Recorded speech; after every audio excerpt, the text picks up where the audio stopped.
नमस्कार मित्र हो. हॅलो, ऐकू येत आहे?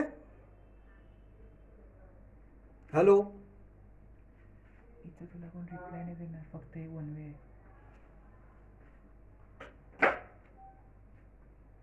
हां, नमस्कार. नमस्कार मित्र हो. मी प्रसाद कुलकर्णी, इचलकरंजी. आज AVG फिल्म्स अँड प्रोडक्शन आणि शिवशरण उज्जैनकर फाउंडेशन जळगाव यांच्या आपली माणसं आपली चर्चा या मालिकेमध्ये मी आपल्याशी ओळख गझलेची या संदर्भात काही संवाद साधण्याचा प्रयत्न करणार आहे. खरं तर अवघ्या एका तासाभरामध्ये गझलेची ओळख करून देणं हे तसं मोठं अवघड काम आहे, कारण गझल समजायला आयुष्य खर्च करावं लागतं. आणि या ठिकाणी तर आपण एक तासाभरामध्ये गझल काय आहे हे समजून घेण्याचा प्रयत्न करत आहोत.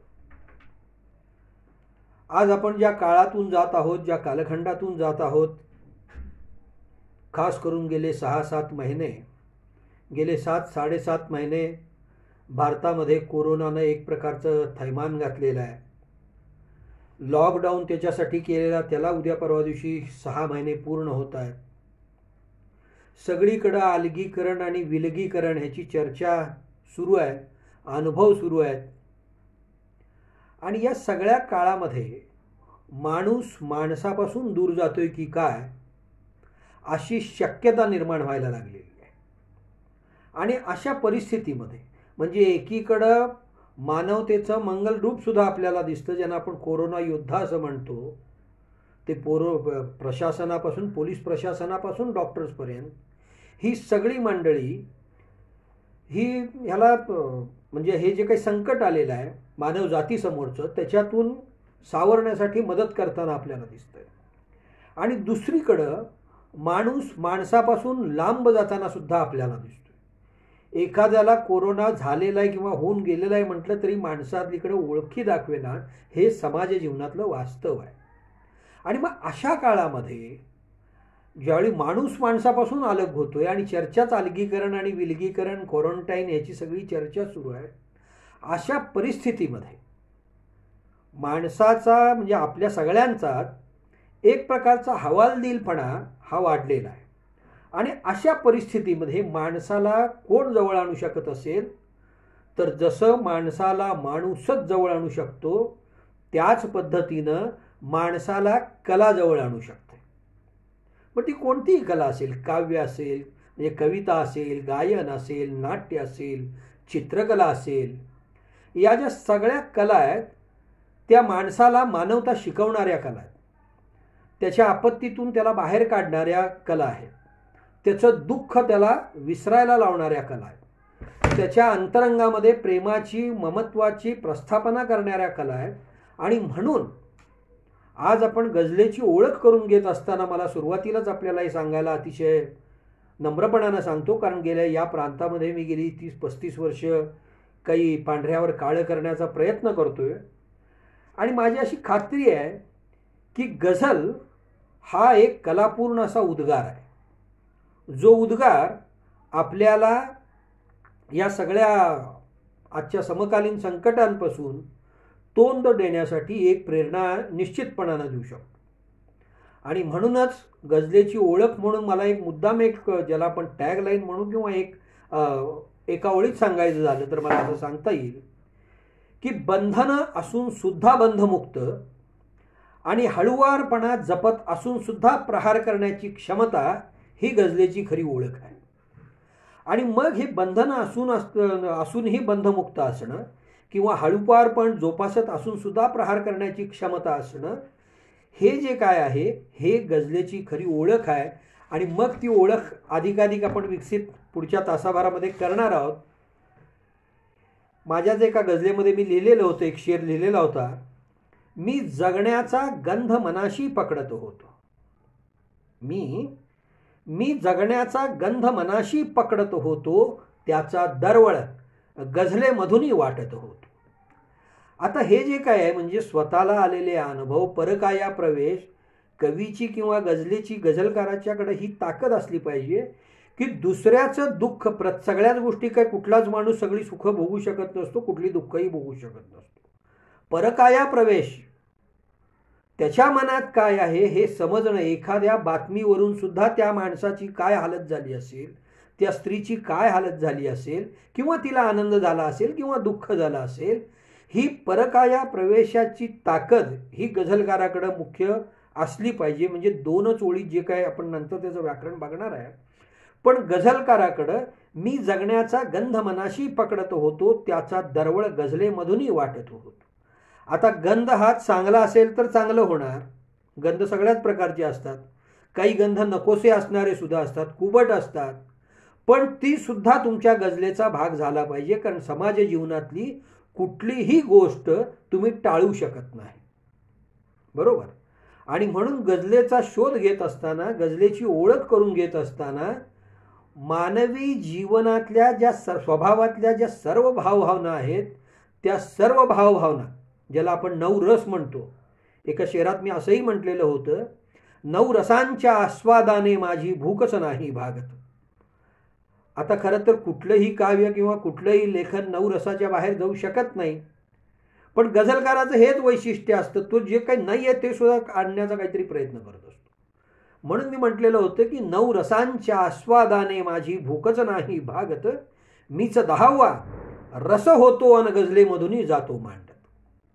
हे जे काही 10वा रस होण्याचं जे काम आहे ते गझलेनं केलेलं आहे, असं माझं प्रामाणिक मत आहे गेल्या 500 वर्षामध्ये. आणि म्हणून गझलेची ओळख करून घेत असताना 9 रसांच्या पलीकडं सुद्धा काहीतरी 2 ओळीमध्ये शोधण्याचं सामर्थ्य हे या गझल या काव्य प्रकारामध्ये आहे. हे तिचं वैशिष्ट्य आपण लक्षात घेतलं पाहिजे. आणि मग ते का भावतंय तुमचं लिखाण 2 ओळीमध्ये गझलेचा ओळख करून घेत असताना 2 ओळीतलं का हे आहे, तर मी पुन्हा माझ्याच एका गझलेतलं एका मतल्याचं उदाहरण देईन. गझला माझ्या तलम जगाला वाटत होत्या, शेर आहे हा. गझला माझ्या तलम जगाला वाटत होत्या, काळजातले शब्द सूत मी कातत होतो. आता हे जे काही शब्दांचं सूत आहे, सूत विणल्यानंतर वस्त्र तयार होतं, आपल्या सगळ्यांना माहिती आहे. भरजरी वस्त्र तयार होतं आणि गोंडपाटी तयार होतं, पण विणणं ही प्रक्रिया फार महत्त्वाची असते. आणि मग इथं तर त्या कवीला काळजाचं सूत कातत विणायचं आहे. म्हणजे जे काही समाज जीवनामध्ये जे आपण उघड्या डोळ्यांनी बघतो, जे अनुभवतो, ते सगळं त्यातून कातत विणणं आणि मग ते शब्दबद्ध करणं हे त्या अर्थानं अवघड काम असतं. आणि गझलेची ओळख करून घेत असताना मला हे मुद्दाम काळीज आणि शब्दसूत वगैरे सांगत असताना हे सांगायचं आहे, ती सहज साध्य स्वांत सुखाय कला नाही. गझल अर्थात कुठलंही लेखन ही अवघड, कविता लिहिणं ही अवघड गोष्ट आहे. आणि म्हणून तुम्हाला असं दिसेल, प्राचीन काळी तुम्ही जर शब्दकोश काढलेत प्राचीन काळातले, तर कवी कोण आहे? आत्ताचा काळ सोडून द्या, कवी कमी आणि कवडे जास्त आहेत, हे बरोबर आहे. म्हणजे तो करून आम्हीच आमचा अपमान करून घेतलेला आहे, तो कवी म्हणून घेणाऱ्याने, आम्ही कवी मंडळींनीच. तो दोष समाजाचा नाही, तो दोष रसिकांचा नाही. आम्ही काहीही लिहून जर समाजाच्या माथी फेकत असू तर लोक कवितेपासून दूर जाणार. मग म्हणून मी प्राचीन काळी तुम्हाला सांगेन, प्राचीन काळाचं उदाहरण देत होतो. प्राचीन काळातले जर शब्दकोश जर आपण काढलेत तर कवीचा अर्थ काय आहे? कवीचा अर्थ इतका चांगला आहे, इतका व्यापक आहे. शब्दकोशात कवी म्हणजे इज इक्वल टू, कवी बरोबर कोण आहे, म्हणजे कवी म्हणजे कोण, तर समाजाला जो नवा विचार देतो तो कवी आहे. समाजाला जो समंजसपणा शिकवतो तो कवी आहे. समाजाची नव्या पद्धतीनं मांडणी करणारा जो कोण असेल तो कवी आहे. ह्याचा अर्थच कवी इज इक्वल टू विचारवंत, कवी म्हणजे विचारवंत, कवी म्हणजे प्रगल्भता, असं समीकरण आहे. आणि म्हणून ही कवीची व्याख्या लक्षात घेऊन जर आपण कवितेकडं आणि गझलेकडं बघितलं तर त्याचं गांभीर्य आपल्या लक्षात येईल. आणि म्हणून गझलेची ओळख करून घेत असताना कवी या शब्दाचा म्हणजे गझलकार या शब्दाचा तो अर्थ आपण लक्षात घेण्याची मला वाटते गरज आहे. आता या गझलेला जवळजवळ 501 वर्षाचा इतिहास आहे. मी तो त्या इतिहासाकडे नंतर जाईन, कारण आपण प्रामुख्यानं मराठी गझलेच्या संदर्भात बोलायचं आहे, जो आपल्याला 1 तास वेळ आहे त्याच्यामध्ये. एक गोष्ट स्पष्ट आहे की कवितेचा जन्म हा भाषेबरोबरच झालेला आहे. बरोबर, उघड आहे. म्हणजे भाषा काय आधी झाली असं नाही, भाषेच्या बरोबरच कवितेचा जन्म झालेला आहे. त्यात आपली भाषा मराठी, जिला 900-1000 वर्षाचा इतिहास आहे, 1000-1200 वर्षाचा इतिहास आहे. आणि मराठी कवितेला जवळजवळ 8 दशकांची 7-8 दशकांची परंपरा आहे, शतकांची परंपरा आहे, 7-8 शतकांची परंपरा आहे. आणि मग आपल्याला कवितेचा शोध घेत असताना, कवितेच्या वेगवेगळ्या अंगांचा शोध घेत असताना, फॉर्मचा शोध घेत असताना आपल्याला असं लक्षात येतं की ही जी काय 800 वर्षाची मी परंपरा आपल्याला सांगतोय, त्याच्यामध्ये आखान काव्य आहे, कटाव आहे, पोवाडा आहे, खंडकाव्य आहे, स्वयंवर काव्य आहे, महाकाव्य आहे. ही सगळी कथनपर काव्य आहेतच आहेत. त्याच पद्धतीनं अभंग आहे, गवळणी आहेत, भारुड आहेत, स्तोत्र आहेत, विराणे आहेत, पाळणे आहेत, सुनीता आहेत, नाट्यगीतं आहेत, भावगीतं आहेत आणि गझला आहेत. हे सगळे भावकवितेचे प्रकार आहेत. आणि म्हणून गझलेकडे आपण बघत असताना, गझलेची ओळख करून घेत असताना, मगाशी मी म्हटल्याप्रमाणे गझलेला 500 वर्षाचा इतिहास आहे. पण आपण मराठी संदर्भात प्रामुख्यानं बोलत आहोत. मराठीमध्ये गेली जवळजवळ 100-125 वर्ष गझलेची म्हणून चर्चा सुरू आहे. त्याचं एक मुख्य कारण असं, मराठीतले अतिशय ख्यातनाम कवी रविकिरण मंडळातले, ज्यांनी रविकिरण मंडळाचा स्थापनेमध्ये पुढाकार घेतलेला होता, असे मराठीतले अतिशय ख्यातनाम कवी माधव जुलियन उर्फ माधव त्र्यंबक पटवर्धन यांचा 100-1 वर्षापूर्वी एक कविता संग्रह आलेला होता. आणि त्या कविता संग्रहाचं नावच होतं गज्जलांजली. गज्जलांजली बरं काय. आणि मग आपल्याला तिथून सुरू झालं. त्यांचं म्हणणं होतं ह्या सगळ्या गझला आहेत, म्हणजे ते गझलेला स्त्रीलिंग, हा गझल असं म्हणायचे त्या काळात. गझल हा स्त्रीलिंग नाही, पुल्लिंगी शब्द आहे, हा गझल, तो गझल वगैरे वगैरे म्हणायचे. आणि मग माधव त्र्यंबक पटवर्धन उर्फ माधव जुलियन हे निर्विवादपणानं मराठीतले अतिशय उच्च दर्जाचे कवी आहेत, ह्याच्याबद्दल कुणालाच काही दुमत असायचं कारण नाही. आणि मग आपल्या असं लक्षात येतं, पण गझल म्हणून ज्याला म्हणतात, भाषा कुठलीही असो, गझलचं म्हणून तिचं एक जे काही शास्त्र आहे, ते शास्त्र आणि माधव जुलियन यांच्या गझलांजलीतल्या कविता हे जर आपण बघितलं परस्पराशी ताडून, तर मला मग हे नम्रपणानं सांगावंसं वाटतं की माधव जुलियन यांच्या गझलांजलीमधल्या कविता या उत्तम कविता आहेत, उत्तम भावगीतं आहेत, पण त्याला गझल म्हणता येणार नाही. का? त्याचं कारण, त्याचं म्हणजे मग गझलेचा जो फॉर्म आहे तो आपण नंतर बघणार आहे, ही मीटर लावलं तर. मग मुद्दा येतो की मग मराठीत गझल आणली कोण? आज जी अगदी सगळ्या पानोपानी फुलायला लागलेली आहे किंवा ही जी यायला लागलेली आहे, या सगळ्यातून आपल्या असं लक्षात येतं की मराठीमध्ये 50-55 वर्षापूर्वी सुरेश भट यांनी पहिल्यांदा गझल आणली. शास्त्रशुद्ध गझल ज्याला म्हणता येईल. भट स्वतः फारसी आणि उर्दूचे फार मोठे जाणकार होते. त्यांचा अभ्यास परत शास्त्रीय संगीताचा चांगला अभ्यास होता, छंदशास्त्राचा तर निर्विवाद अभ्यास होता. या सगळ्यातून 55-60 वर्षापूर्वी सुरेश भटांनी मराठीमध्ये पहिली गझल आणली. आणि तिथून आधुनिक मराठी गझलेचा शास्त्रशुद्ध प्रवास हा सुरेश भटांनी सुरू केलेला आहे. आणि म्हणून मी नेहमीच सुरेश भटांना मराठी गझल विद्यापीठाचे संस्थापक कुलपती असंच म्हणत आलेलो आहे. कुलगुरू नाही, कुलपती. आणि मग या मराठी गझलेच्या संस्थापक कुलपतींनी जी काही एक दिशा दिली या गझलेला, म्हणजे मराठीतला नव्हे, कदाचित जागतिक साहित्यातला, जागतिक मी फार गांभीर्यानं बोलतोय, जागतिक साहित्यातला कदाचित हा असा एकमेव माणूस असावा की ज्यानं एखाद्या काव्य प्रकारासाठी आयुष्य वाहून घेतलं, येणाऱ्या पिढ्यांना त्याच्याबाबतचं मार्गदर्शन केलं, आणि नुसतं मार्गदर्शन केलं नाही, आपल्या नंतरच्या पिढ्यांना सुद्धा ही गझलेचं तंत्र आणि मंत्र कळावा म्हणून रितसर गझलेची बाराखडी लिहिली सुरेश भटांनी. आणि त्या काळातल्या, म्हणजे मी त्यांचा शिष्य असल्यामुळे सांगतो, 40-50 वर्षामध्ये सुरेश भटांनी जे लिहिते हात आहेत मराठीत, त्या लिहित्या हातांना गझलेची बाराखडी स्वखर्चानं पाठवली. आणि जे काही चांगलं लिहिण्याचा प्रयत्न करतात त्यांना उजेडात आणण्याचा प्रयत्न केला, त्यांना प्रोत्साहन देण्याचा प्रयत्न केला. आणि म्हणून सुरेश भटांनी एक 2 पिढ्या तर 3 पिढ्या तर हयातीत घडवल्या, पण तहहयात मराठी गझलेची 12 खडी त्यांनी लिहिली. एका माझ्या गझलेच्या एका मतल्यात मी म्हटलेलं होतं का आज गझल ही सगळीकडे दिसते. कुठलाही दिवाळी अंक काढा, कुठलाही नियतकालिक काढा, सोशल मीडियाचं कुठलंही पेज तुम्ही उघडा, भिंती बघा, वॉल ज्याला आपण म्हणतो त्या बघा, तर गझल ही आज पानांवरचं आणि भिंतीवरचं लेखन झालेली आहे. आणि त्याचं मुख्य कारण सुरेश भट हे आहे. हे आपल्याला गझलेची ओळख करून घेत असताना या संस्थापक कुलपतीकडं आपण अत्यंत गांभीर्यानं बघितलं पाहिजे. मी त्या शेरात म्हटलेलं होतं, 12 खडीच नव्या पिढीला दिली भटांनी, 12 खडीच नव्या पिढीला दिली भटांनी, म्हणून दिसते गझल मराठी पानोपानी.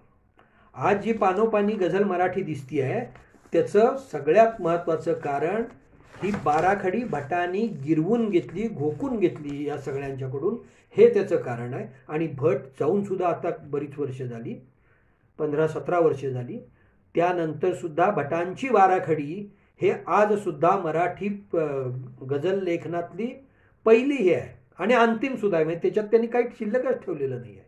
इतक्या सुलभ आणि सुंदर पद्धतीनं सुरेश भटांनी ते दिलेलं आहे.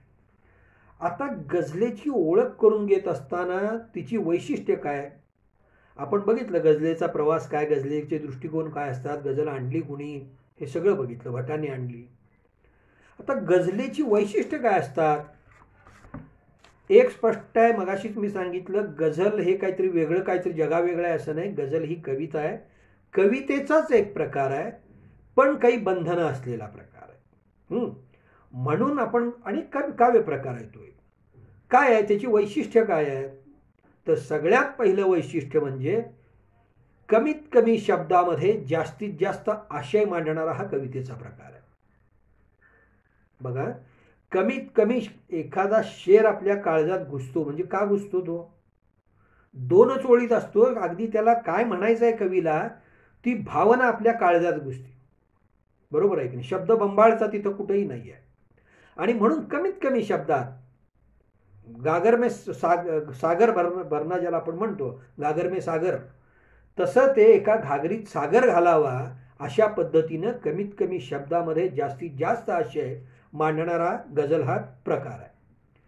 त्यानंतर केवळ तो मनोरंजन करतो असं नाही, मनोरंजन तर करतो, कुठलीही कला ही मनोरंजनच करत असते, पण मनोरंजनाबरोबरच ती प्रबोधनही करत असते, हे फार महत्त्वाचं आहे. आणि म्हणून गझलेचा सगळा तुम्ही इतिहास बघितलात, कुठल्याही भाषेतली तुम्ही गझल काढलीत तरी मानवी जीवन, त्याच्या भावभावना, सुख दुःख, द्वेष, राग, लोभ, हे मत्सर, हे सगळे जे काही नवरस आहेत त्याच्याही ते तर सामावून घेती, पण त्याचबरोबर माणसाची बौद्धिक, माणसाची आणि पर्यायानं समाजाची, समष्टीची बौद्धिक भूक भागवण्याचं फार मोठं काम हे गझल करत आलेली आहे. आणि बौद्धिक भूक भागवण्यातला कविता म्हणून जो सर्वोत्तम प्रकार आहे त्याकडे आपल्याला त्यातला सर्वोत्कृष्ट म्हणून गझलेकडे आपल्याला बघावं लागेल. कबीराचे दोहे जसे होते 2 ओळीचे, त्याच पद्धतीनं आजचे शेर गझलेचे हे या पद्धतीनं जाताना आपल्याला दिसतं. ज्याला आता इथं मी बघतोय काही जणांच्या कॉमेंट आल्यात, काही जण माझ्या बरोबर लिहिणारे आहेत, काही जणांचे मला गेले 2 दिवस फोनही येत आहेत की आम्हाला गझल म्हणजे काय हे पण जरा, म्हणजे काय केलं पाहिजे, आम्ही लिहितोय काय केलं पाहिजे हेही सांगा. म्हणून या संवादात मी त्याही गोष्टी काही सांगणार आहे. एक गोष्ट पहिली लक्षात घेतली पाहिजे, आपण ज्याला बऱ्यापैकी गझलकार व्हायचं आहे, चांगला वगैरे हे इतर लोक ठरवतील, आपण नाही ठरवायचं. आपण स्वतःला कायम बऱ्यापैकीच म्हटलं पाहिजे. ज्याला बऱ्यापैकी किंवा चांगला गझलकार व्हायचा आहे तो चांगला कवी असलाच पाहिजे, ही पूर्वअट आहे. कवितेशी माझं काही देणं घेणं नाही, आणि गझलेचं मला तंत्र कळालंय, व्याकरण कळालंय, शब्दांचं जोडका मिळायला लागलेला आहे, रजीव कळालाय, काफिया कळालाय, म्हणून मी गझलकार होतो हे नाही. गझलेसाठी अंतरंगातली हालचाल ही अत्यंत प्रभावीपणानं, अंतरंगातले हेलकाव्य, अंतरंगातली आंदोलनं, समकालीन समाजकारण, राजकारण, संस्कृतीकारण, अर्थकारण, कुटुंबातले नातेसंबंध, हे सगळ्याची आंदोलनं तुमच्या काळजात आंदोलित राहिली पाहिजेत. गझल हा स्वांत सुखाय लिहिता येण्यासारखा अजिबात प्रकार नाही. म्हणून ही आंदोलनं कोण टिपू शकेल? पांढऱ्यावर काळं, ज्याला कवी मन आहे आणि ज्याला परकाया प्रवेशाचं ज्याच्याकडे काहीतरी साधन आहे तो करू शकतो. आणि म्हणून ज्याला गझलकार व्हायचा आहे त्यानं अतिशय चांगल्या पद्धतीनं ही माहिती गझलकार तो चांगला कवी असला पाहिजे. आणि इथं शब्दबंबाळता चालत नाही, तिथं नेमकं शब्द सामर्थ्य लागतं. शब्द आपण शोधले पाहिजेत. म्हणजे शब्द आपल्याला म्हणाले पाहिजेत, अरे मला तुझ्या गझलेत घे, हे भटांचं म्हणणं होतं. शब्दांच्या मागं आपण जायचं नाही या लक्षात घ्या. शब्द आपल्यासाठी नाहीत, आपण शब्दांसाठी आहोत. ही भूमिका आपण लक्षात घेण्याची गरज आहे. उत्कृष्ट रचना, तंत्रशुद्धता, छंदोबद्धता ही सगळी ह्या गझलेची अतिशय महत्त्वपूर्ण अशी वैशिष्ट्य. गझल कुठल्याही भाषेत असली, म्हणजे आज गझल बहुतांश सगळ्या भाषेत लिहिली जाते.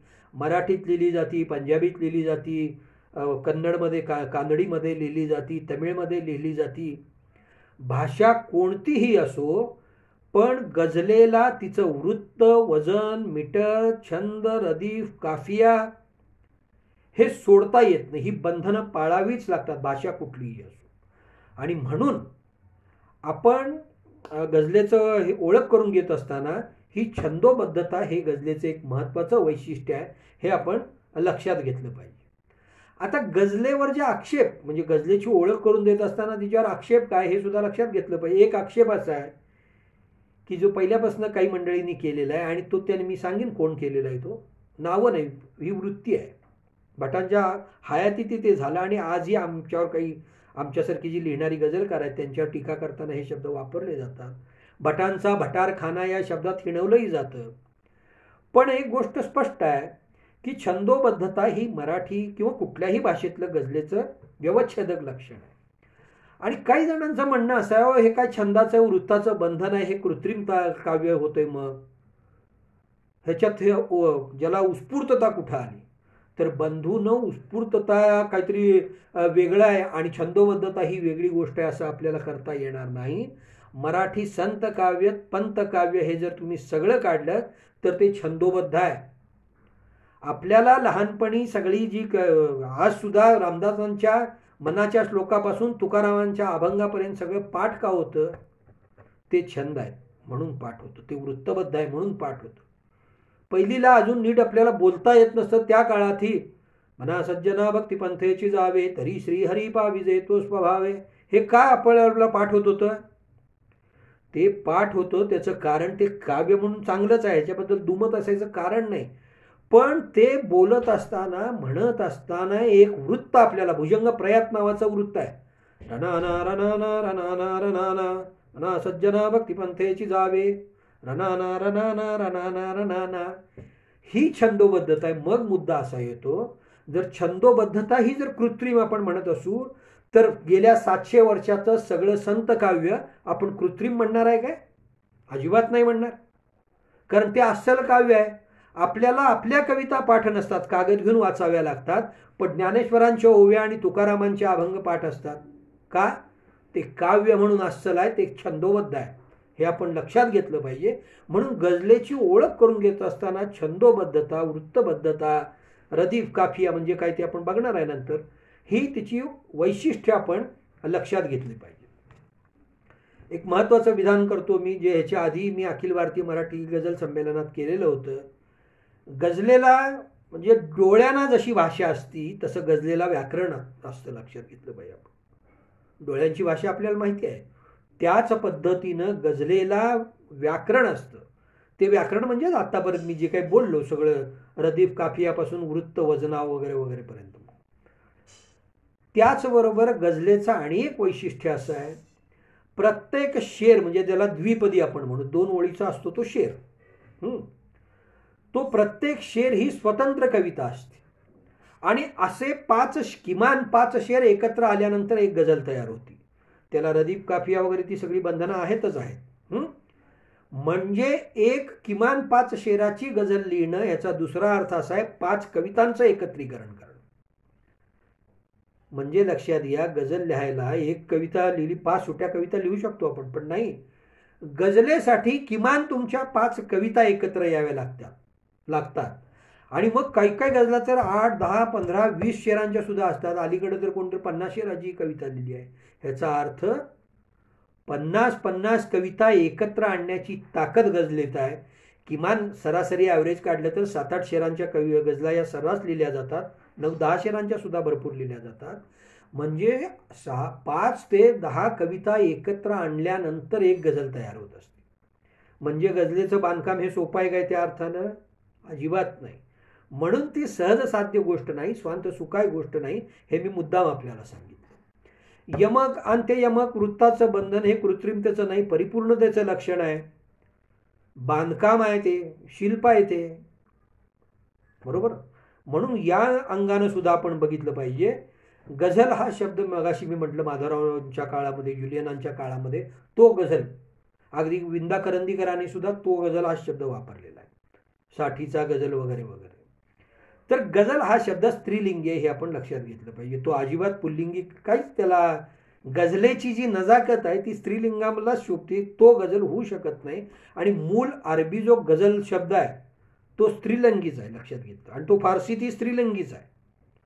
मग ते सगळं व्याकरण जर आम्ही स्वीकारतो तर गझलेचं लिंग हे स्त्रीलिंग आहे हे आपण लक्षात घेतलं पाहिजे. म्हणून ती गझल, तो गझल होऊ शकत नाही, हे आपण मग या ठिकाणी लक्षात घेण्याची गरज आहे असं मला वाटतं, गझलेची ओळख समजून घेत असताना. वृत्त, रदीफ, काफिया यामुळे गझलेतला एक आकृतिबंध त्याचा तयार होत असतो. त्याला आपण जमीन असं म्हणतो. आकृतिबंध याचा अर्थ जमीन. वृत्त, रदीफ, काफिया एक पहिल्या मतल्यामध्ये तो तयार. मतला म्हणजे कुठल्याही गझलेच्या पहिल्या 2 ओळीला मतला असं म्हणतात. उदाहरणासाठी मी म्हणजे गझल सांगोपांग, गझल काय आहे हे कळण्यासाठीच एक गझल पूर्वी लिहिलेली होती.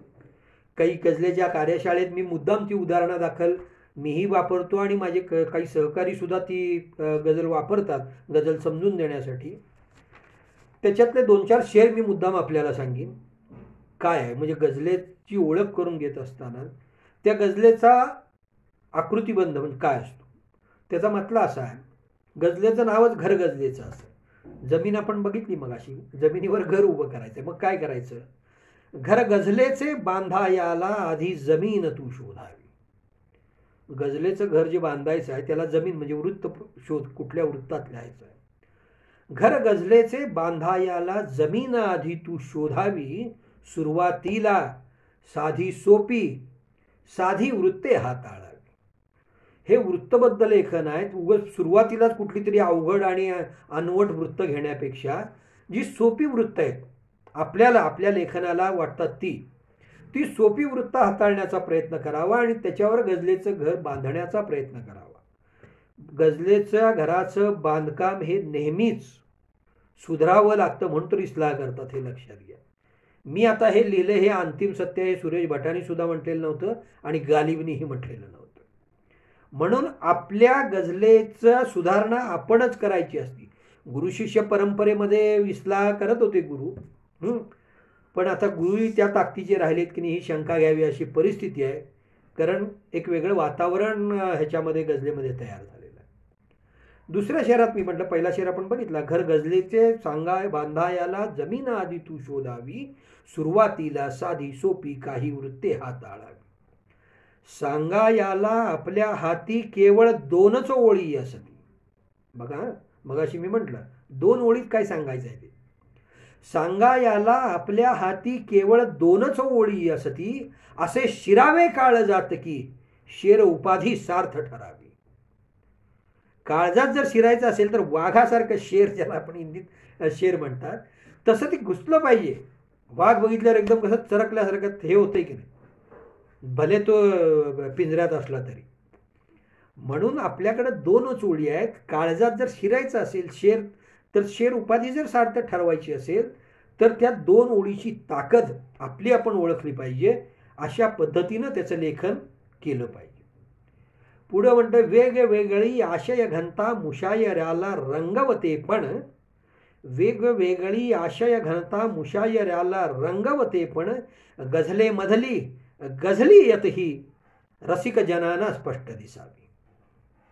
आता काय आहे, मुशायरा सुरू आहे, गझलेचं संमेलन सुरू आहे, तिथं वेगवेगळे कवी वेगवेगळ्या भावभावना व्यक्त करतायत. बहुतेक सगळ्या जाणीवा ज्या आहेत मानवी जीवनातल्या, मानवी मनाच्या, त्या सगळ्या व्यक्त होत आहेत. पण केवळ जाणीवा व्यक्त होऊन ते होत नाहीत. तुमच्या गझलेमध्ये गझलियत असली पाहिजे. गझलियत, गझलियत म्हणजे काय, त्यात काहीतरी वेगळेपणा पाहिजे तुमच्या ह्याच्यामध्ये. सर्व पाकळ्या गळून गेल्या नंतर कळले, सर्व पाकळ्या गळून गेल्यानंतर कळले. आता ही ओळ ऐकल्यानंतर लोकांना उत्सुकता, अरे पुढं काय आहे, पाकळ्या तर गळून गेल्या, तिथं उमलायची गोष्टच नाही आहे, गळून गेल्या. सर्व पाकळ्या गळून गेल्यानंतर कळले, कधीच इतके आतून नसते फुलावयाचे. आता हे जे काय धक्का तंत्र, आतून इतकं फुलत गेलो की सगळ्या पाकळ्या गळून गेल्या. सगळंच जर हे नसतं तर अजून काही दिवस ते फूल म्हणून जिवंत राहू शकलं असतं. मुद्दा असा आहे की ही जी काय गझलियत आहे, हे जे काय धक्का तंत्र आहे, मग ते सुखाच्या बाजूचं असो, दुःखाच्या असो, रागाच्या असो, द्वेषाच्या असो, हे मांडणारी गझलियत गझलेमध्ये आणि शेरामध्ये आली पाहिजे. तो टर्न देता आला पाहिजे. आणि म्हणून मग मधले शेर आता सांगत नाही मी वेळेअभावी, ज्या जमिनीवर पाया बळकट तीच इमारत भक्कम राही. ज्या जमिनीवर पाया बळकट तीच इमारत भक्कम राही, भाषेच्या श्रीमंतीसाठी अवघड अनवट वृत्ती घ्यावी. जे वृत्त आहे, जमीन जी आहे, तिचा पाया बळकट करून मग इमारत आपल्याला बळकट करायची. तिचा पाया भक्कम असला पाहिजे, वृत्त समजलं पाहिजे, शब्दांची नीट पारख करता आली पाहिजे, शब्दांना नीट घेता आलं पाहिजे, त्याचा स्वीकार करता आला पाहिजे, त्याला पर्याय काय काय आहेत हे बघितलं पाहिजे. दिसला शब्द घे हे गझलेत चालत नाही. शब्दांच्या वेगवेगळे अर्थ ध्वनित होत असतात, ते समजून घेतलं पाहिजे. आणि भाषेच्या श्रीमंतीसाठी अवघड अनवट वृत्ती घ्यावी. म्हणजे एकदा घर बांधण्यापासून आपण जी सुरुवात केली ते भाषेच्या श्रीमंतीपर्यंत येऊन ठेपलो, आपण पोचलो. आणि म्हणून गझलेची ओळख करून घेत असताना आपण हा सगळा तिचा जो काय प्रवास आहे, तिचं जे काही व्याकरण आहे, तिचं जे काही बांधकाम आहे, अस्सल बांधकाम आहे, केवळ विटावर वीट रचून हे बांधकाम होत नाही. तिथं हृदयाचं सिमेंट लावावं लागतं, हे आपण लक्षात घेतलं पाहिजे. आता रदीफ काफियाचं उदाहरण घेऊ आपण. मी मुद्दाम उदाहरणं माझ्याच गझलेची देतो सगळी. माझ्या एका गझलेतला एक मतला असा आहे, आपण काय बघतोय, काफिया म्हणजे यमक आणि रदीफ म्हणजे अंत्ययमक. यमक आणि अंत्ययमक, शेवटी येतं ते अंत्ययमक. एक मतला असा आहे माझा, मी गेल्या गझलेवर आपण बोलतोय म्हणून गझलेचा हे असलेली मुद्दा मी गझल घेतोय. मी गेल्यानंतर येथे गझलेला करमत नाही. मी गेल्यानंतर येथे गझलेला करमत नाही, गझलेला वाटत गेले गझलेची सोबत नाही. बघा, मी गेल्यानंतर येथे गझलेला करमत नाही, गझलेला वाटत गेले गझलेची सोबत नाही. आता या गझलेमध्ये नाही दोन्ही ओळीत आलेला आहे मतल्यात, हे अंत्ययमक आहे, हा रदीफ आहे. आणि काफिया काय आहे, करमत नाही, सोबत नाही. करमत त शेवटी ह्या दोन्ही नाहीच्या अलीकडं त हा शब्द कॉमन आहे, बरोबर. मग त्याच्या अलीकडं स्वरचिन्ह आहे, म्हणजे करमत मधलं मत आणि सोबत मधलं बत, अ अधिक त बरोबर ब अधिक अ बरोबर ब बरोबर त अधिक म्हणजे नाही. हे रदीफ आपण बघितल्या. आणि करमत नाही, सोबत नाही, वाजत नाही, भागत नाही, मागत नाही, ठेवत नाही, पेरत नाही, असं कुठलाही तुम्ही तिथं काफिया आणू शकता. स्वरचिन्ह ज्याला आपण म्हणतो ते अची अलामतनं पुढं आपण मांडू शकत असतो. आता गंमत बघा, त्याच ह्याच्यातले पुढचे काही शेर उदाहरणासाठी आपण सुरुवात काय बघितली म्हटल्याची, मी गेल्यानंतर येथे गझलेला करमत नाही, गझलेला वाटत गेले गझलेची सोबत नाही. पहिल्या दोन्ही ओळीमध्ये रदीफ आणि काफियाचं बंधन इथं आपण पाळलेलं आहे. विधाता नावाचं वृत्त आहे, या वृत्ताचं नाव आहे विधाता. आता याचे पुढचे शेर आपण काही बघू. काय आहे, खर्चाची बाजू सुद्धा ही जमेस येते कारण, खर्चाची बाजू सुद्धा ही जमेस येते कारण, केलेल्या उपकारांचा मी हिशोब ठेवत नाही, केलेल्या उपकारांचा मी हिशोब ठेवत नाही. पुढचा शेर काय आहे, म्हणजे बघा, कर्मत सोबत ठेवत आलं. पुढं काय आहे? शब्दांच्या श्रीमंतीचा रखवाला झालो आहे. शब्दांच्या श्रीमंतीचा रखवाला झालो आहे. शब्दाला जपण्यासाठी मी शब्दच टाकत नाही. शब्दांच्या श्रीमंतीचा रखवाला झालो आहे. शब्दांना जपण्यासाठी मी शब्दच टाकत नाही. पुढं काय आहे? सौख्याने माझं कधीही करू नये यासाठी मी. माणसं सुख आली की माजतात, माजू नये. सौख्याने माझं कधीही करू नये यासाठी मी दुःखाला माझ्या मधुनी बाजूला काढत नाही. आता आपण रदीफ काफिया काय काय बघितले? कर्मत सोबत ठेवत टाकत काढत, आणि मग अशी इतरही भरपूर सांगितले. सांडतील, ठेवतील, पेरतील, ही सगळी येतील त्याच्यामध्ये. आणि मग हे रदीफ काफिया म्हणजे यमक आणि अंत्ययमक आपण बघितल्यानंतर गझलेमध्ये गैरमुरद्दफ नावाचा सुद्धा एक प्रकार आहे, ज्याला रदीफ नसलेला प्रकार. म्हणजे प्रत्येकच गझलेत रदीफ आणि काफिया असतो असं अजिबात नसतं. काही रदीफ नसलेले असतात. उदाहरण घेऊ आपण त्याचंच. आठवणींना मागे सारत पुढे निघालो.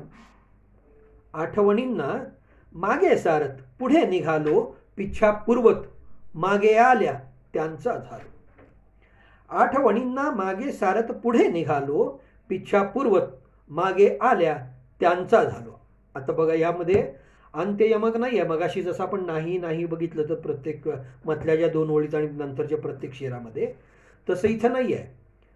मग इथं काय आहे? फक्त काफी आहे. स्वरचिन्हासह वापरले, म्हणजे निघालो, झालो वगैरे वगैरे शब्द वापरलेले आहेत आपण. मग निघालो, झालो सारखं नालो येईल, आलो येईल वगैरे वगैरे. पुढचे 2 शेर बघू आपण. आठवणींना मागे सारत पुढे निघालो. पिछा पूर्वत मागे आल्या त्यांचा झालो. तुझ्या विना मी इथे कोरडा नाही झालो. काय गझलियतचे मगाशी बघितलं, तिथे इथं दिसती का बघा गझलियत. तुझ्या विना मी इथे कोरडा नाही झालो. नेहमीच मी तुझ्या स्मृतींच्या सरीत नालो. तुझ्या विना मी इथे कोरडा नाही झालो. नेहमीच मी तुझ्या स्मृतींच्या सरीत नालो. तर यातला अनेक शेर बघू आणि आपण पुढे जाऊ. मारा याचे मला असे तर अमृत देतो.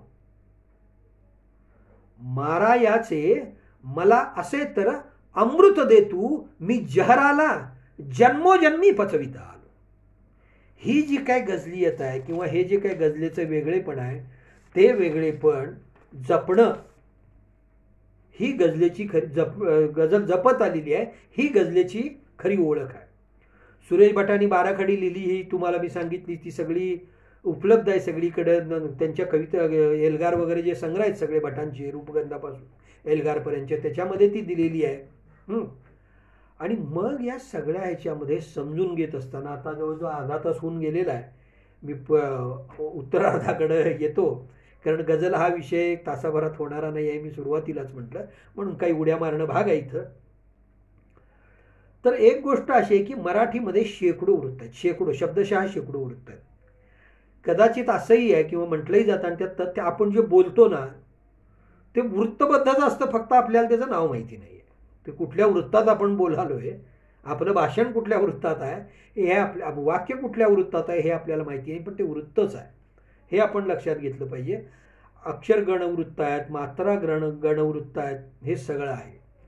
आता हे वृत्त, रदीफ, काफिया हे सगळं सांगितल्यानंतर जे काही लिहू इच्छितात किंवा लिहितायत त्यांना असं वाटेल हे काहीतरी जरा भयानक प्रकरण दिसतंय, हे अवघड दिसते. अवघड बिवघड काय नाही. व्याकरणाचा बाऊ करणं अजिबात टाळलं पाहिजे. व्याकरण सुद्धा त्या गझलेच्या भावनेसारखं सहज आलं पाहिजे, सहज झालं पाहिजे.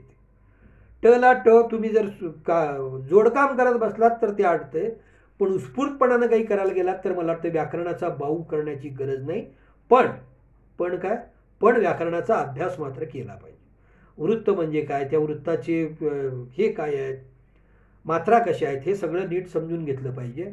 वृत्त वापरताना यतिभंग होणार नाही याची दक्षता घेतली पाहिजे. वृत्त जिथं थांबतं अर्ध तिथं ते थांबलं पाहिजे, यतिभंग होणार नाही. म्हणजे गाण्यामध्ये जसं गाणं समेवर यावं लागतं, हे फार महत्त्वाचं आहे. नाहीतर गायक किंवा गायिका कसंही गायला लागले तर नाही, जे पुन्हा समेवर येतात त्याच पद्धतीनं गझलकाराला, गझल लिहिणाऱ्याला समेवर येणं म्हणजे यती सांभाळणं, यतिभंग होता कामा नये. हे फार महत्त्वाचं आहे. गझलेमधली गझलियत, खयाल, शेर, खयाल म्हणजे तुमची कल्पना, शेर, मतला, रदीफ, काफिया हे जे काय आहे ते सगळं समजून घेतलं पाहिजे. काय त्याला नेमकं म्हणायचं आहे. गझलियत हवी हे तर मी सांगितलंच. केवळ अन्य बंधन पाळलेल्या 2 ओळी एकत्र आल्या म्हणजे तो शेर ठरत नाही. बऱ्याच वेळा काय होतं, आणि अलीकडे सोशल मीडियावर मी शेवटच्या 5 मिनिटात बोलणारच आहे, कारण तेच मोठं आव्हान मराठी किंवा कुठल्याही साहित्य प्रकारापुढं गंभीरपणे उभं राहिलेलं असं माझं निरीक्षण आहे. मी जरी सोशल मीडियावर ॲक्टिव्ह असलो तरी. केवळ रदीफ काफियांचं वेगळेपण म्हणजे गझल चांगली आणि वेगळी ठरत नसती. त्यातला आशय काय, त्याची अभिव्यक्ती काय, हे गझलेची ओळख करून घेत असताना हे फार महत्त्वाचं आहे. मग काफियामध्ये काफियाचा अर्थ भटांनी 12 कडीत सांगितलेला आहे. मागा मागा चालत येतो, पुन्हा पुन्हा जो येतो तो काफिया असतो. आणि रदीफ म्हणजे काय, उंटावर किंवा घोड्यावर मागं बसलेली जी व्यक्ती आहे त्याला रदीफ असं म्हणतात. म्हणजे यमकाच्या नंतर येणारा शब्द किंवा शब्दगट म्हणजे हे रदीफ आहे. आता उदाहरणं तर आपण आतापर्यंत 2 दिलेलीच आहे मी, त्यामुळे तिसरं उदाहरण देण्यात आपलं हे वेळ घालवणार नाही मी. पण काही वृत्त आपण समजून घेण्याची नितांत गरज आहे. गझलेची ओळख करून घेत असताना मगाशीच मी म्हणालो, आणि जे आपल्यापैकी अनेकांना ज्ञात असेल, शेकडो वृत्त आहेत, शब्दशः शेकडो वृत्त आहेत मराठीतली. पण त्यातली काही साधी सोपी, मी त्या घरगझलेच्या शेरात म्हटल्याप्रमाणे म्हटल्यात, काही सोपी वृत्ती हे आपण लक्षात घेतली पाहिजेत. आनंदकंद नावाचं वृत्त, त्या अर्थानं कुठलाही गझलकार पहिल्यांदा लिहित असताना त्याच्यात लिहिण्याचा प्रयत्न करतो, कारण तुलनेनं ते वृत्त लिहायला सोपं आहे. नाना रना रना ना, नाना रना रना किंवा गाल असं म्हणतात त्याला. त्यानंतर भुजंग प्रयात, मगाशी मनाचे श्लोक आपण बघितले. रना ना, रस्व दीर्घ दीर्घ, रस्व दीर्घ दीर्घ असं 4 वेळा लिहिलं की ते भुजंग प्रयात वृत्त तयार होतं. नार नाना म्हणजे दीर्घ रस्व दीर्घ दीर्घ. बघा, दीर्घ रस्व दीर्घ दीर्घ अशी अक्षरं एकत्र आली, गुणिले 4 असं 4 वेळा एकत्र केली की त्याला मंजू घोषा नावाचं वृत्त म्हणतात. रनाना म्हणजे रस्व दीर्घ दीर्घ दीर्घ 4, रस्व दीर्घ दीर्घ दीर्घ म्हणजे 1 रस्व आणि 3 दीर्घ अक्षरं अशी 4 वेळा, रस्व दीर्घ दीर्घ दीर्घ अशी 4 वेळा आली की त्याला वियदगंगा नावाचं वृत्त म्हणतात. दीर्घ दीर्घ रस्व दीर्घ, दीर्घ दीर्घ रस्व दीर्घ असं 4 वेळा आलं तर त्याला मंदाकिनी नावाचं वृत्त म्हणतात. नारना म्हणजे दीर्घ रस्व दीर्घ असं 3च दीर्घ रस्व दीर्घ असं 4 वेळा आलं की त्याला स्त्रग्विणी नावाचं वृत्त म्हणतात. आता मी काही इथं सगळी वृत्त नाही, काही फक्त सोपी जी हाताळण्यासाठी वृत्त आहेत त्याची काही उदाहरणं मुद्दाम आपल्याला दिली. आनंदकंद वृत्त आहे, काही उदाहरणं घेऊया आपण. सुरुवातीला आनंदकंद सांगितलं, नाना रना रनाना. जितका सुगंध तितके तू दरवळून घ्यावे, उगाच इवळत बसू नये. जितका सुगंध तितके तू दरवळून घ्यावे, केव्हा तरी हवेशी थोडे जुळून घ्यावे. जितका सुगंध तितके तू दरवळून घ्यावे, केव्हा तरी हवेशी थोडे जुळून घ्यावे. हे आनंदकंद वृत्तातलं आहे. भुजंग प्रयात वृत्त आहे, मग सांगितलं रामदासांच्या श्लोकाचं, मनाचे श्लोक, मना सज्जना, तेच वृत्त आहे. दिवा मागशी तू दिवे लागणीला, दिवा मागशी तू दिवे लागणीला, गडे चंद्र आला तुझ्या वाटणीला. दिवा मागशी तू दिवे लागणीला, गडे चंद्र आला तुझ्या वाटणीला. हे भुजंग प्रयात वृत्त आहे. मंजुघोष नावाचं वृत्त आहे, त्याच्यामध्ये वेदनांचा हा पुरे सांभाळ आता, वेदनांचा हा पुरे सांभाळ आता, तू सुखाला एकदा कुरवाळ आता. वेदनांचा हा पुरे सांभाळ आता, तू सुखाला एकदा कुरवाळ आता. हे मंजुघोषा नावाचं वृत्त आहे. वियदगंगा नावाचं वृत्त आहे, ज्याचं आपण मगाशी बघितलं. रस्व दीर्घ दीर्घ दीर्घ 4 वेळा झालं की, कशी झाली कधी झाली तुझी माझी गडे मैत्री, कशी झाली कधी झाली तुझी माझी गडे मैत्री, मना कोडे सदा घाली तुझी माझी गडे मैत्री. आता तुझी माझी गडे मैत्री हे अंत्य यमगा एवढं लांबडं, आणि कधी झाली, झाली हे यमक आहे, झाली बरोबर घाली आले बघा खाली, कधी झाली सदा घाली वगैरे वगैरे. मंदाकिनी नावाचं वृत्त आहे, दीर्घ दीर्घ रस्व दीर्घ. गाणे तुझे आहे तरी हा सूर आहे वेगळा, गाणे तुझे आहे तरी हा सूर आहे वेगळा, आहे लिफाफा तोच पण मजकूर आहे वेगळा. ही गजली येत आहे, हे मंदाकिनी वृत्त आहे. स्त्रग्विणी शेवटचं वृत्त बघून आपण पुढे जाऊ. स्त्रग्विणी वृत्त आपण बघितलं, नारणा दीर्घ रस्व रस्व, ते 4 वेळा केलं की स्त्रग्विणी वृत्त. शेवटी मी खरे बोलणे टाळले, शेवटी मी खरे बोलणे टाळले, बोलल्या वाचुनी मी मला जाळले. हे जे काय वृत्तांच्यावरची आपली हुकमत आहे, किंवा ती काय म्हणू त्याला आपण, गाण्याला जशी रियाजाची गरज असती तशी वृत्तांवर आपली हुकमत आपल्या रियाजातूनच येत असते. ती सहज वृत्त कळालं म्हणून गझल कळाली असं आपण मानता कोणच मानता कामा नये. नाहीतर मग सगळे व्याकरणकार हे उत्तम गझलकार झाले असते, असं नसतं कधी. आणि म्हणून निव्वळ शब्दकृती म्हणजे कविता नसती, त्या शब्दकृतीचं विशिष्ट संकेतांना अनुसरून केलेलं रूपांतर म्हणजे कविता असती. हे फार महत्त्वाचं आहे, ती गझल असते. नेहमीच्या भाषेपेक्षा गझलेची भाषा, कवितेची भाषा वेगळी असावी ही अपेक्षा असते आणि असतीच. म्हणूनच अनुप्रास, यमक हे शब्दालंकार असतात आणि उपमा, उत्प्रेक्षा, रूपके हे असे काही अर्थालंकार आपण वापरत असतो. गझलेची रदीफ, काफिया, जमीन, वृत्त ह्या सगळ्याबरोबरच ही जी काही सगळी व्याकरणातली जी काही वैशिष्ट्ये आहेत, भाषेची जी काय वैशिष्ट्ये आहेत ती वापरावी लागतात. ही गझलेची खरी ओळख आहे.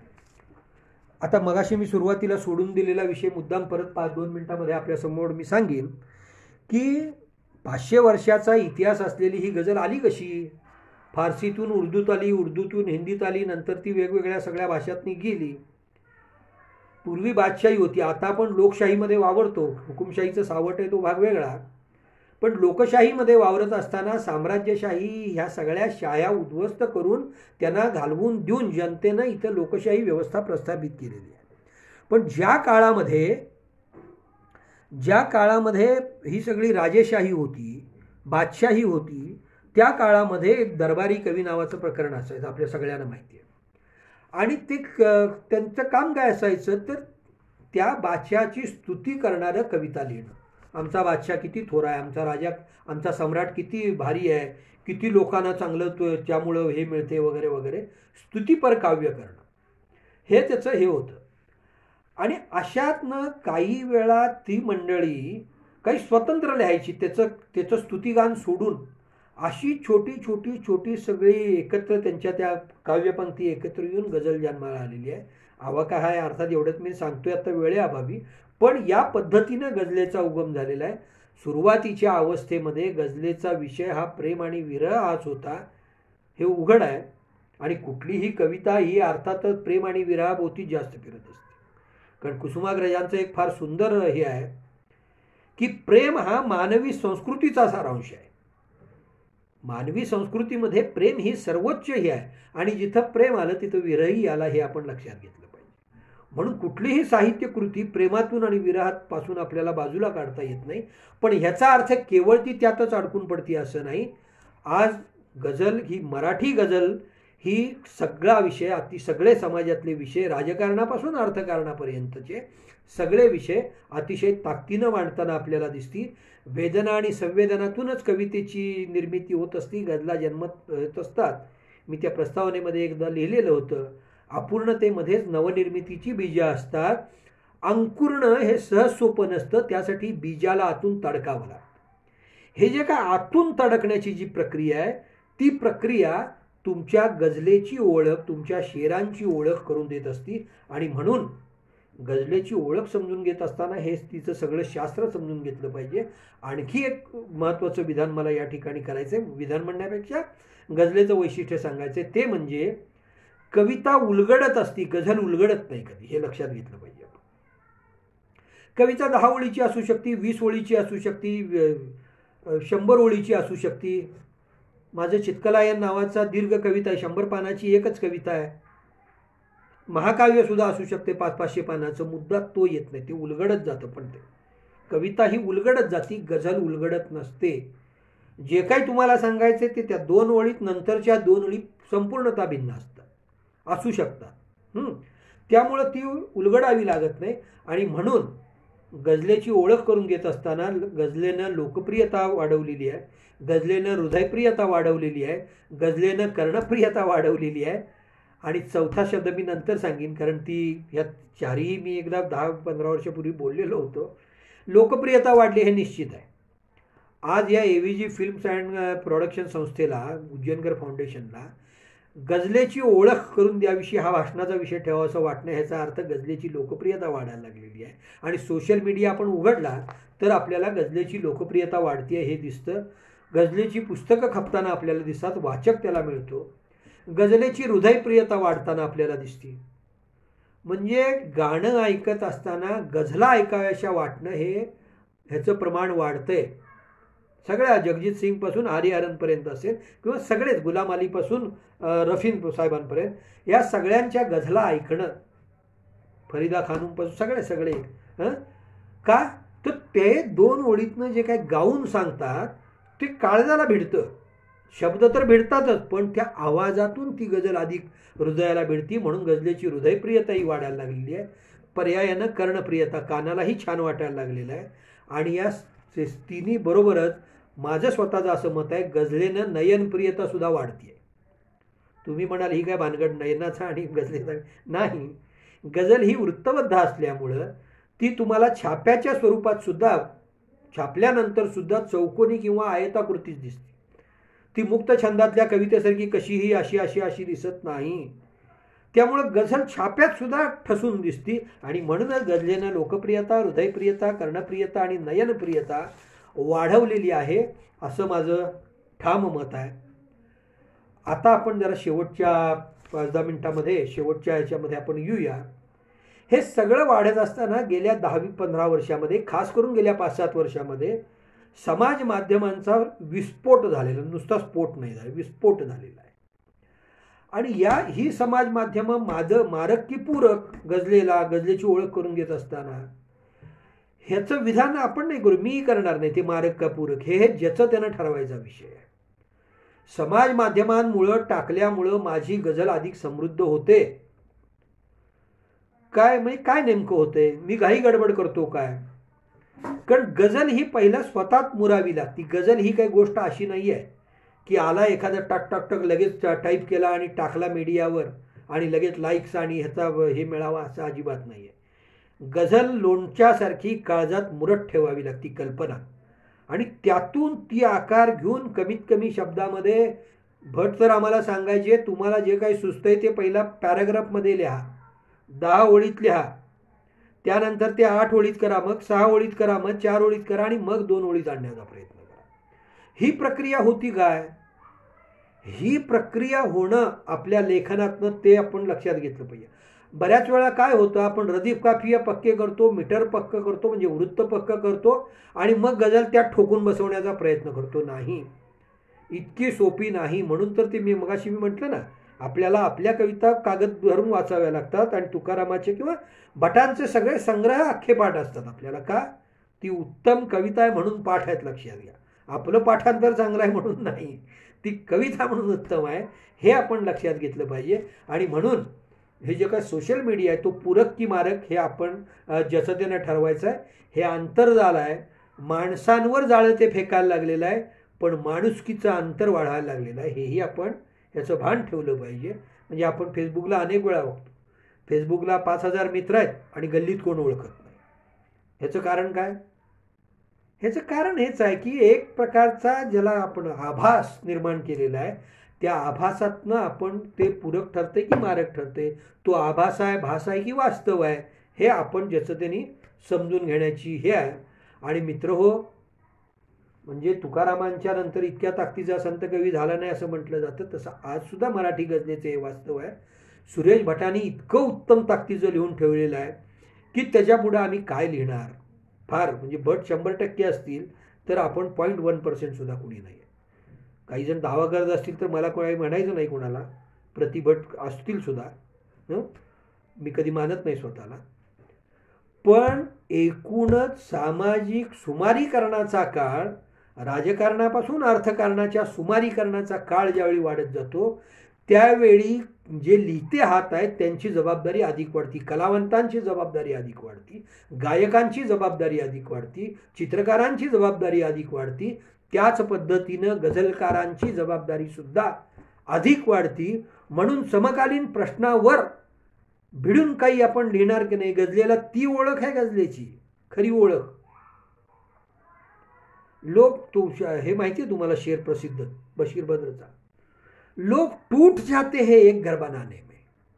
अहो लोक एक घर उभं करण्यासाठी आयुष्याची पुंजी लावतात, कमरेतनं वागतात आणि तुम्हाला लाज नाही वाटत, तुम्ही बस्त्या पेटवतात. ते म्हणतात लोग टूट जाते हैं एक घर बनाने में, तुम तरस नहीं खाते बस्तियां जलाने में. अरे लोक एक घर उभं करायला, झोपडी उभी करायला हयात खर्च करतात आणि तुम्हाला लाजा नाही वाटत, वस्त्याच्या वस्त्या तुम्ही जाळून टाकता. हे जे काय समकालीन प्रखर वास्तव आहे ते वास्तव मी माझ्या गझलेतनं किती मांडतो तो फार महत्त्वाचा आहे. तकलादूपणा, सुमारीकरण इथं येता कामा नये.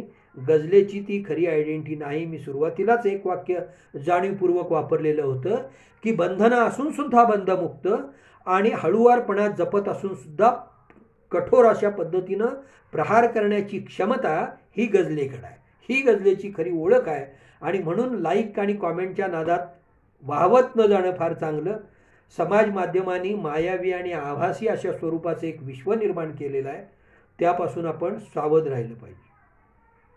हे फार महत्त्वाचं आहे. मी जे काही नवीन गझलकार लिहू इच्छितात किंवा लिहितायत त्यांच्या ह्याच्यासाठी सांगतो. काय आहे, माध्यमांचा वापर आपण आकलन वाढवण्यासाठी जरूर करावा. म्हणजे पूर्वी वृत्त शोधायची झाली तर लायब्ररीत जावं लागायचं. म्हणजे मी 30-35 वर्षापूर्वीची गोष्ट सांगतोय स्वानुभवातून. वृत्त जायचे तर कॉलेजच्या लायब्ररीत जायला लागायचं, तिथनं ती घ्यायची पुस्तकं. सगळी वृत्त कधी एकत्र मिळायची नाहीत, मग ती परत त्याचं टिपणं काढून कारण पुस्तक परत द्यायला लागायचं. ते सगळं वहीत नोंदवायची, वृत्त नोंदवायची, हे सगळा काल. आज नाही आहे तसं. आज एका क्लिकवर सगळी वृत्त तुमच्या हातात आहेत. इतकं सोपं झालेलं आहे, सुलभ झालेलं आहे. पण ह्या सुलभीकरणामुळं आपली गझल सुलभ होता कामा नये. गझल ही अवघड गोष्ट आहे, गझल ही विधा आहे. आणि म्हणून समाज माध्यमांनी जरी आभासी मायावी विश्व उभं केलं असलं, एक त्याचा चांगला भागही मी सांगितलं, सगळी माहिती एका क्लिकवर उभी आहे. पण या क्लिकचा वापर, या माध्यमांचा वापर आपण आपलं आकलन वाढवण्यासाठी करायचा आहे. सवंग प्रसिद्धी आणि दाद मिळवण्यासाठी केला तर कालांतरानं आपल्याबरोबरच आपली कविताही संपण्याचा गंभीर धोका आहे. आपल्यानंतर 2-4 शेर तरी जिवंत राहावेत असं वाटत असेल तर आपण गझलेकडं अधिक गांभीर्यानं बघितलं पाहिजे. गझलेची ती खरी ओळख आहे. आणि म्हणून आणि परत सोशल मीडियाचा वापर करताना मला एक मुद्दा कायम मांडावासा वाटतो, मी ते एरवी मांडत असतो, की माणसांशी दुरावा ठेवून यंत्राशी जवळी, हे किती विचित्र आहे सगळं. एकाच घरात प्रत्येकजण वेगवेगळ्या यंत्रात अडकलेली आहेत. माणसं माणसाशी कनेक्ट नाहीत आणि नेट मागे सगळे कनेक्टेड आहेत. घराघरात एकमेकाला शुभेच्छा वाढदिवसाच्या ह्या खोलीतून त्या खोलीत जर आम्ही देत असू तर फार गंभीर अशा टप्प्यावर आम्ही उभे आहोत, हे आपण लक्षात घेतलं पाहिजे. म्हणून माणसांशी दुरावा ठेवून यंत्राशी जवळीक ही वेळीच त्याचं हे ओळखलं पाहिजे. माध्यमांशी जवळीक ठेवल्यानं सकस गझल निर्माण होत नसती, हेही आपण लक्षात घेतलं पाहिजे. आणि परत माध्यमं प्रेम निर्माण करू शकतात. बघा, मला एक महत्त्वाचं विधान करायचं. माध्यमं प्रेम निर्माण करू शकतात, पण ती प्रियकर, प्रियसी, आई, वडील, भाई, भाऊ, बहीण, आत्या, मामा, काकी बनू शकत नाहीत. ते रिलेशन तुम्हाला जिवंतपणानं सांभाळावे लागतात आणि तरच ते तुमच्या गझलेतून येत असतं. आणि म्हणून हे सगळं जे काय आहे, माध्यमं प्रेम करतात, पण ही प्रियकर्यापासून प्रियसीपर्यंत किंवा आत्यापासून भावापर्यंतची नाती निर्माण करू शकत नाहीत. तो ओलावा काळजातून यावा लागतो. आणि म्हणूनच मी एका शेरामध्ये लिहिलेलं होतं, तो सांगतो 2 मिनिटात, मी आता समारोपाकडे आलेलो आहे. एका शेरात मी लिहिलेलं होतं, गझलेचा प्रियकर होणे हे साधे सोपे नसते. गझलेचा प्रियकर होणे हे साधे सोपे नसते. एकेका शेरासाठी मी रक्त आटवले होते. गझलेचा प्रियकर होणे हे साधे सोपे नसते, एकेका शेरासाठी मी रक्त आटवले होते. म्हणजे गझलेची ओळख करून घेणं ही सुद्धा एक रक्त आटवून घेण्याची प्रक्रिया आहे. इतक्या गांभीर्यानं मी गझलेकडे बघतो आणि वाचणाऱ्यांनी, लिहिणाऱ्यांनी, सगळ्यांनी, प्रत्येक कलावंतानं, या प्रत्येक सजग माणसानं लक्षात घ्या, जो लिहिता असेल अगर नसेल, पण रसिक हा सुद्धा कलावंतच असतो. म्हणून तर जो अस्सल आहे, जे निकाय, ज्याच्यामध्ये सत्व आहे, तो रसिक नेमकं ओळखत असतो. म्हणजेच ज्याच्या काळजामध्ये जिवंतपणाचा झरा आहे, ज्याच्या काळजामध्ये कलेविषयीची आत्मीयता आहे, ज्याच्या काळजामध्ये माणसाविषयीचं प्रेम आहे, तो प्रत्येक जण या गझलेची ओळख या अंगानं करून गेलं असं मला वाटतं. भटांनी एक फार सुंदर वाक्य वापरलेलं होतं प्रोजमधलं, ते सांगतो आणि मी थांबतो. भट असं म्हणाले होते, आपलं लेखन हे माणसासाठी असलं पाहिजे, आपली गझल ही माणसासाठी असली पाहिजे. कारण ज्यावेळेला दंगली होतात, जाळपोळी होतात, त्यावेळेला कत्तली माणसांच्या होतात, पक्ष्यांच्या कत्तली होत नसतात, रस्त्यावरच्या झाडांच्या कत्तली होत नसतात, बागेतल्या झुडपांच्या कत्तली होत नसतात. दंगली होतात त्यावेळी माणसं कापली जातात. आणि म्हणून त्या माणसांच्या मनामध्ये प्रेम निर्माण करणारी, त्या माणसांच्या मनामध्ये माणुसकी निर्माण करणारी लेखणी असली पाहिजे. जे चुकीचं आहे त्याच्यावर आसूड ओढणारी लेखणी असली पाहिजे, आणि जे चांगलं आहे त्याला ममत्व भावानं कुरवाळणारी लेखणी असली पाहिजे. ह्या सगळ्याचा आशय आहे. आणि ती गझलेची ओळख आहे, 2 ओळीमध्ये ती काळजामध्ये घुसती. आणि म्हणूनच जे सुरुवातीला आणि मध्ये आणि शेवटचं वाक्य वापरून मी खरंच थांबतो, बरोबर 1 तास आता होऊन गेलेला आहे, की बंधनं असून सुद्धा बंधमुक्त आणि हळुवारपणात जपत असून सुद्धा कठोरपणानं घाव घालण्याची क्षमता ही गझलेची ओळख आहे. आणि सुरेश भट त्यांच्या सर्व शिष्य संप्रदायानं आणि अलीकडे नव्यानं लिहू लागलेल्या या सगळ्या माझ्या गझलकारांनी ती परंपरा पुढे नेण्याचा अतिशय चांगल्या पद्धतीनं प्रयत्न केलेला आहे. त्याच्यामध्ये निश्चितपणानं काळ जाईल तशी अधिकाधिक सुधारणा सगळ्यांच्या, माझ्यासहित सगळ्यांच्यामध्ये अधिकाधिक सुधारणा होईल. आणि म्हणूनच याच उपक्रमासाठी या जो काय आपली माणसं आपली चर्चा हा जो काय उपक्रम आहे या फाउंडेशनचा, AVG फिल्म्स अँड प्रोडक्शन आणि शिवशरण उज्जैनकर फाउंडेशनचा, त्याच्यामध्ये जाणीवपूर्वक या विषयावर मी आपल्याशी संवाद साधण्याचा प्रयत्न केला. ज्या कॉमेंट आले त्याच्यावर दिसतंय आपल्याला हे थोडंसं भावलेलं असावं. अर्थात हा एकतर्फी संवाद आहे, पण तरीसुद्धा तुम्ही हा जवळजवळ गेले तासभर शांतपणानं ऐकून घेतलात, याबद्दल मी तुम्हा सर्व सहभागी रसिकांचे सुरुवातीला मनापासून आभार मानतो. आणि या निमित्तानं या AVG फिल्म्स अँड प्रोडक्शन्सनं आणि शिवशरण उज्जैनकर फाउंडेशननं मला ही संधी आपल्याशी संवाद साधण्याची प्राप्त करून दिली, याबद्दल मी त्यांचेही मनापासून आभार मानतो. आणि आपली रजा घेण्यापूर्वी एक आपल्याला नम्र निवेदन करतो. गेले जवळजवळ 15 रविवार यूट्यूबला मी 1 रविवार 1 गझल नावाचा व्हिडिओ दर रविवारी टाकत असतो. गेले 15 रविवार प्रसाद माधव कुलकर्णी हे माझ्या यूट्यूब चॅनेलचं नाव आहे. त्या चॅनेलवर तुम्ही गेलात तर त्या 15ही गझला आपल्याला बघायला मिळतील. आणि त्याचबरोबर दर रविवारी आपण ह्या यूट्यूब चॅनेलला, प्रसाद माधव कुलकर्णी या नावाच्या यूट्यूब चॅनेलला जरूर भेट द्या. त्यातूनही त्या गझला ऐकून सुद्धा काही आपल्याला कळू शकेल. आणि नाही कळलं तर मला सांगा की हे चुकलेलं आहे, म्हणजे मलाही कळू शकेल. आणि ओळख गझलेची ही तुम्ही आणि मी मिळून अधिकाधिक बळकट करूया, पुढं वाढवत नेऊया. पुन्हा एकदा सगळ्यांना अतिशय विनम्र असा नमस्कार करतो आणि आपली रजा घेतो. धन्यवाद.